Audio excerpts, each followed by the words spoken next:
The upcoming Injustice Gods Among Us video game features a slew of the most powerful and iconic characters in all of comic books. As the most recently announced cast member, Aquaman might not seem like he can hold his own against the likes of Superman and Batman, but there's plenty that he can bring to a fight. Aquaman is one of the most well-known characters in comics, yet most of that history is often incorrectly seen as a bit of a joke. Not only is Aquaman one of the most regal and powerful characters to grace comic books, he's really kind of a badass.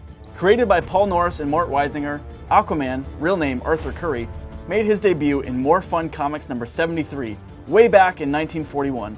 The character's origin, at least at the outset, was that Aquaman's father was a deep-sea explorer who had discovered Atlantis.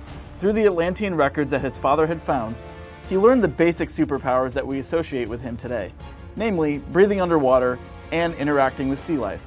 However, this all changed in the late 50s when DC revamped the character into the half-human son of lighthouse keeper Tom Curry and an Atlantean known as Atlanta. His heritage then became what gave him his powers, which, honestly, made a bit more sense. Now he possessed superhuman strength and invulnerability due to withstanding the pressures of the deep sea, had the ability to communicate telepathically with sea life, and move through the water at incredible speeds.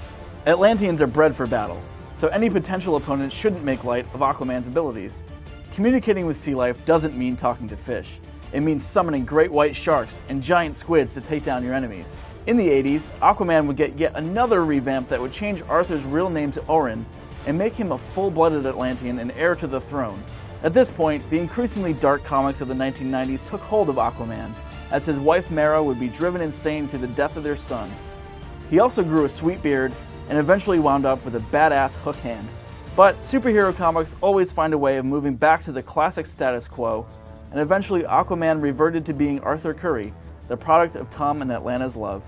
Though his origins would fluctuate over the years, Aquaman would become one of the integral members of the Justice League of America, even leading them for a while. Over time, he's moved away from the fun-loving deep-sea adventures of the Silver Age to the more introspective modern era, where Aquaman's heritage and his devotion to two very different worlds, the surface and Atlantis, would play an increasingly large role in his storylines. Aquaman did, like most superheroes, kick the bucket at one point during DC's 1 year later event.